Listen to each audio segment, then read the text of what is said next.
The idea is that this looks three-dimensional and this looks like crap. Hey, this is Dave from Bay Stencil. This post goes out to home decorators or crafters who may have used stencils at home to do some home decoration, but who have never used spray paint indoors. I'm going to use these 3 simple stencils to show you what can be accomplished with spray paint in an indoor setting or even an outdoor setting.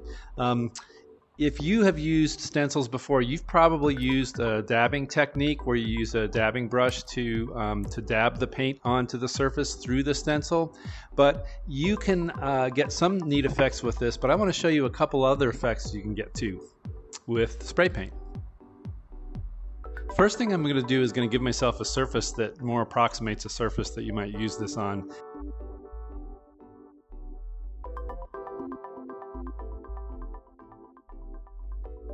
I'm going to show you this one first. This is what I call a feather or scale effect, and you notice that it has just 3 layers in it, and if I were to just paint it solid, I might get something that doesn't inspire me very much.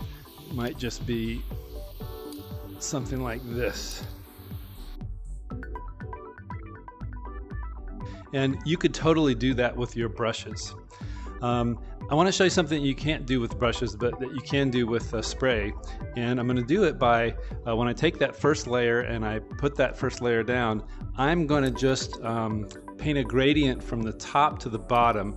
And if you're saying to yourself, oh, I don't think I can paint a gradient with spray can, it does take practice, but it's a little bit easier here in this virtual environment.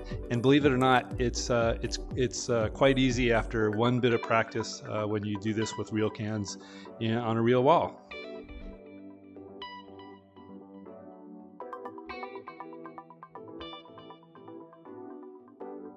Before I lift this off, notice what I did. I sprayed a single layer that was a little bit more dense toward the bottom of black, and then I did the same thing again, but this time I splattered it. And the way you splatter with a spray paint can is you just don't hold it all the way down, and you'll notice that you get splattery effects here. Again, that's something you want to practice a little bit before you go and do this on your kitchen wall. But I'm going to reveal this layer, and I don't expect you to be wowed just yet, but I do expect you to be wowed when I add the same stencil. I'm going to alternate. I'm going to plug this in. I'm going to do the same thing with this stencil that I did with the last one.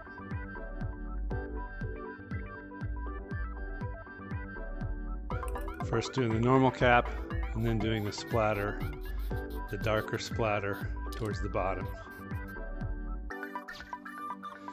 I have something that really looks like a feathering or a scaling effect. It really feels like there's overlapping things here, overlapping tiles or overlapping feathers or something that are coming down. That's in contrast to this, which looks kind of cool, but it's just colors. It's just colored blocks of color. And there's no real perspective inside it. If I were really doing this on my wall, I would have this stencil up, but I would have a mask over the side so that I don't get this overspray, and so that I don't have that issue of the line coming in here in the bottom, because that was just the bottom of the stencil. It was not actually the pattern itself. And notice that you repeat this block after block on your wall. So if you were going to do this for the entire wall, you would do it once here, you do it once here, but you'd want to make sure these line up. And if you look at the way the stencil works, you see that you can easily make them line up here, or here, and then here, and then here. The one thing you want to make sure is that your block repeats itself time after time after time. So you want to measure off the width of a block and then mark it on your wall and say, oh, I'm going to get 3.5 blocks in this wall, and here's where block 1 starts, here's where block 2 starts, here's where block 3 starts. And obviously these tiles are in virtual land, so they're bigger, but you could make this smaller. You could have a 3x3 tile with 1, 2, 3, 4, 1, 2, 3, 1, 2, 3, 4, rather than having this many, and it would still be a workable stencil. So if you like the one on the left better, I'm going to show you a technique where you can use the same paints, the blue and the pink paints, combine those techniques, and to make it work like this on the right as well.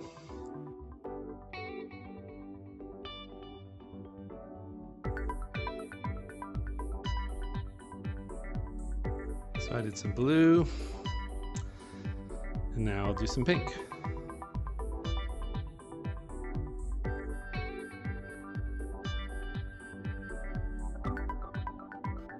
The thing I would have done differently about this is I wouldn't have allowed the blue to come all the way to the top here. In fact, if I did this again, I would make sure that I did a little bit more of what I did with the pink here, which is to hold the can below and spray so that the most direct flight of the paint is from here to here, and that this is less direct. And I didn't do that so much with the blue can. I actually wanted to hit a little bit of the surface with the paint, and I got too much of the surface. I have a very clear shape here, and I didn't want that. The whole idea of the gradient is that you have a shape that disappears towards the top because it's underneath the shape that's in front of it. I want to try one more thing with this pattern, and that's to do a light spray on a dark layer, just to see what happens with that.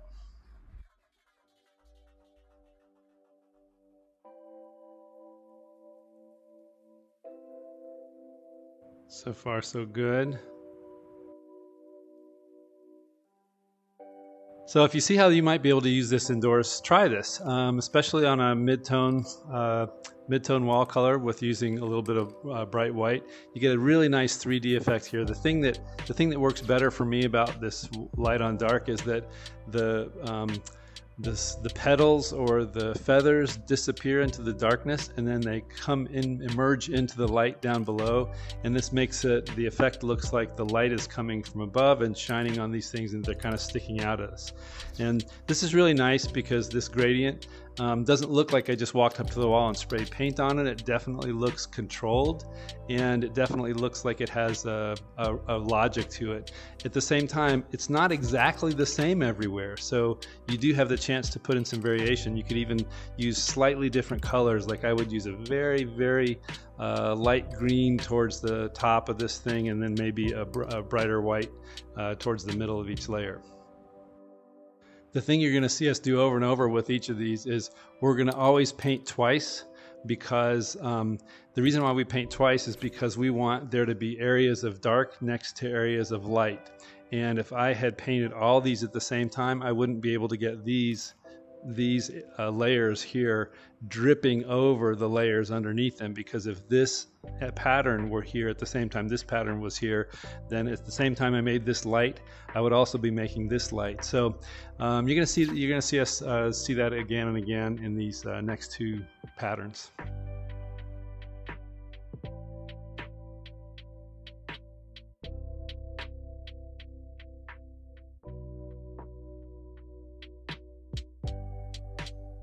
Okay, this looks kind of like a checkerboard, but it's a little bit more than a checkerboard, and I'll show you why. If I were to just paint it one time, and if I were to just paint it really flat like this, and I took it off, yes, I could use it as a checkerboard, but that's not how I'm going to use it.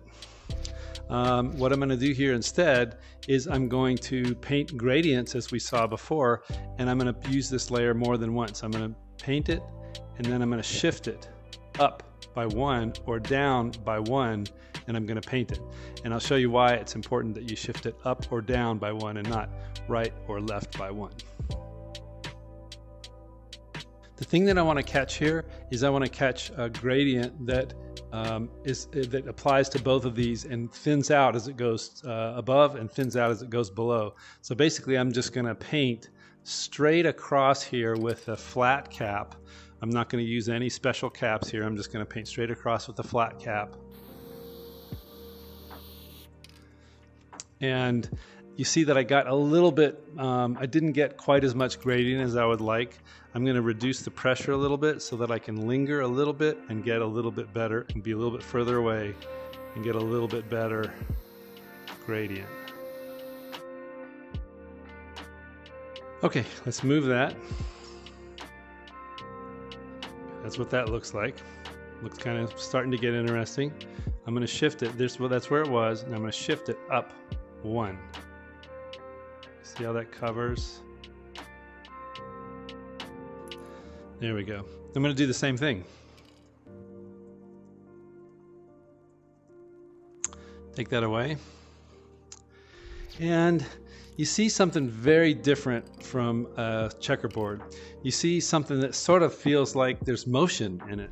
It's almost like there's these little tabs that are sticking up, and maybe even they even look like they're wiggling around a little bit to you. They definitely look like they're moving to me. I'm going to show you something now where you see where a little bit about how the magic comes in here by intentionally making a mistake with this stencil. What I'm going to do is, instead of moving it one unit up, I'm going to move it one unit to the right when I paint it the second time, and you'll see what happens. And I think that'll give you some insight into why the effects of these stencils is so striking. Okay, great. So far I've done everything right, and that's where the stencil was. And now I'm going to move it right here, and you know, ordinarily I wouldn't expect anything to be a problem here. I would expect this to work. I would expect this to work because stencils usually are, as long as you repeat them and just shift them a little bit, they often give you the same effect no matter what you do, no matter which direction you shift them. But this one, I think you'll see, this is totally wrong. This is not what I wanted. But you do get the idea that part of the reason this effect is cool is because this painting of the stencil is offset from this other painting of the stencil, and that's why you see these areas look like they're reaching together, and then these areas look like they're reaching together. But then meanwhile, this gradient here, going from dark to light and from dark to light in this direction, they kind of meet in the middle, so that this middle section almost feels like the neutral section, and then this feels like it's sticking out, and that feels like it's sticking out. Or maybe to you it feels like it's sticking in, and that feels like it's sticking in. But the idea is that this looks three-dimensional, and this looks like crap. Okay, I can't resist. I'm going to show you one other mistake that you can make with this that is amusing to me, because I made it at least one time when I was kind of messing around with this. You see what I did? I painted the other layers that I didn't really mean to paint. I'm going to get a totally different effect with it. You might like it, but I didn't like it as well.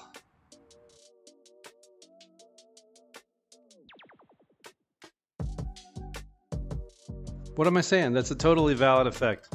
I like it fine. The only problem with it is that it doesn't work for these last few layers, because the last few layers don't have the thing connected to them, and that's why when I shifted down or up, that I didn't get the effect at the very top and at the very bottom. But this effect right here in the middle is quite valid, and it's actually the same effect as the effect over here. The only difference is that these, in this example, the negative spaces are more connected than they are in this example.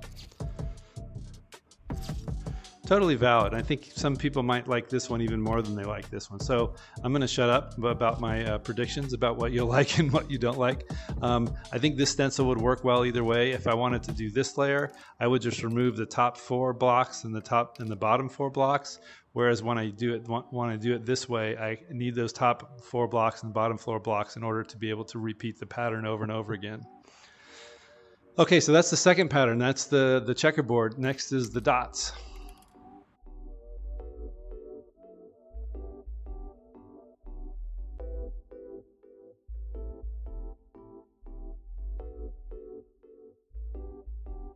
All right, here's my dots, and I love dots. I love polka dots. This doesn't really look like polka dots to me. It looks like alternating dots, but this totally works and it's valid.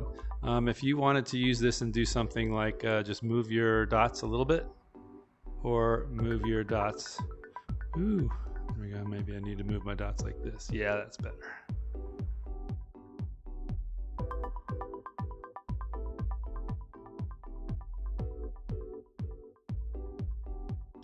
Maybe like that. That looks okay to me, but maybe you don't want to have use all the edges and all the roundness of these circles.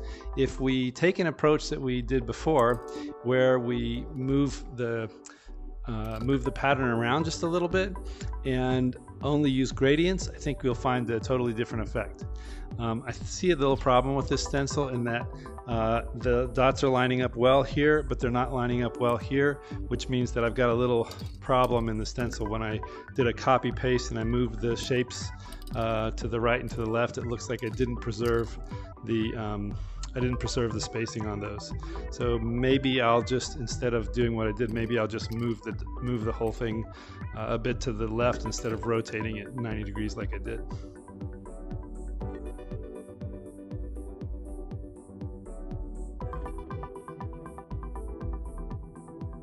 That looks interesting. Notice that I went from top to bottom, and what I did is I sprayed this between these two circles, between these two rows of circles, and then I sprayed between these two columns of circles, and between these two columns, and then between these two columns.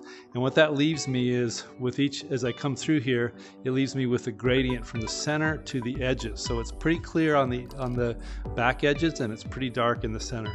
I could do a little bit darker, maybe. If I wanted to, I spend a little bit more time on this, and I could use a slightly darker color and go to the middle.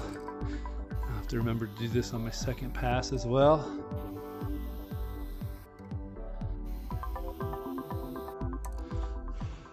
And then when I lift it up, it's interesting, but it's also looks somehow incomplete. I'm going to take this pattern, I'm going to move it one to the right, and I'm going to do the same thing I did before.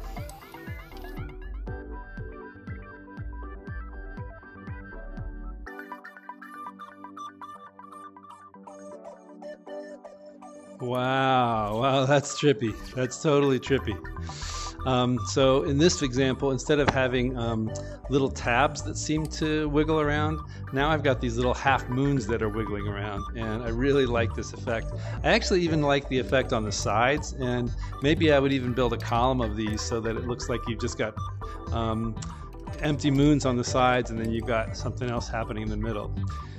Notice that because I moved the stencil to the right, it's because I was doing this pattern of up and down. That's why I wanted to move it to the right, so that I would have this next to this and this next to this, but I would not have this next to this, because I cannot create a gradient that starts black and goes light at the same time as I'm creating a gradient here that starts black here and goes light here. This and this have to be created at different times, because physically the spray cannot do this. That's why you're always, with all these patterns, in order to really make it interesting with the gradients, that's why you're doing one spray, then you're shifting the pattern and doing a second spray.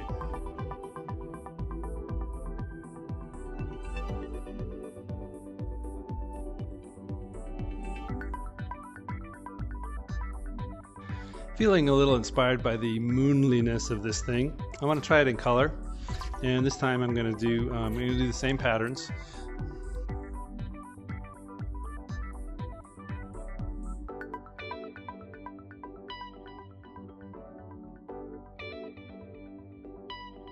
I think I'm going to like this. Notice how as I painted each one of these, if I got too much of this in here, I would back up and just give it a little bit, so that you would have a bright side and a darker side, but you wouldn't have a completely dark side.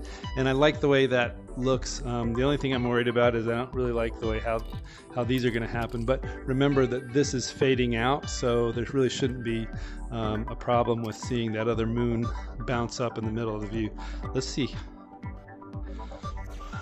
Okay, that looks pretty wild. I like it. I want to try something just slightly different now that I've got the really strange 3D effect of these tabs sticking out at me. Notice that just like with this checkerboard pattern, when we did it light on dark, the 3D effect of it really comes out. So I like the way this 3D effect is working, and actually these things feel like they're moving to me.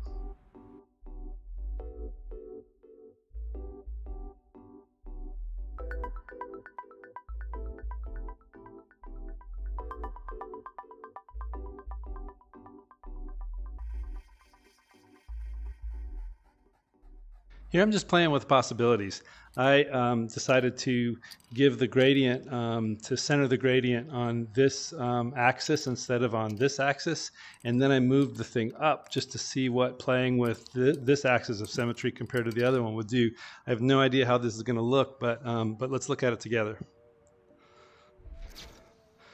Okay, not a win, but it does have some nice things about it. In fact, I have maybe an idea that I want to try something a little bit different here. And there's some parts of this that I like. Like I like that these two things look like they're really sticking out, and I don't love that these look like they're sort of jumbled together in a weird way. So I'm going to try this one more time and see if I can make it more interesting.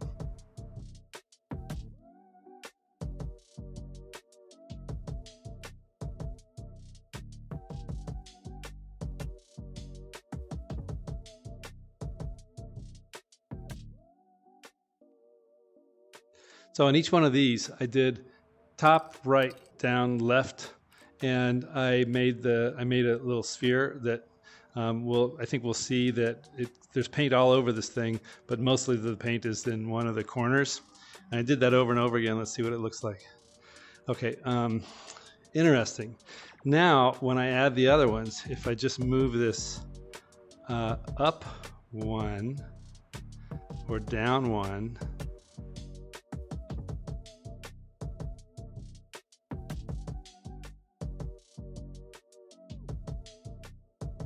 wow, not exactly what I expected. There are parts of this that I really like. I like it right in here, and there are parts of it that I don't like so much. Like I really don't like what's happening at the bottom of these. But I might find a way to repeat the pattern that's happening in the area that I did like. And in particular, I think what I would need to do is I need to make all of these a little bit more complete spheres, or maybe I need to figure out a different way to tie all these together. But again, this is an experiment, and sometimes your experiments are super successful and super interesting, and sometimes they're a little bit lackluster, a little bit wonky. So this is one stencil that you're just moving it around and spraying different parts of it at different times with different kinds of paint. And the effects are quite different, quite striking, and I think that you'll have a lot of fun playing with this technique. Don't be afraid to use spray paint in the kitchen or in the house. This is what you can do. This is Dave signing off from Bay Stencil.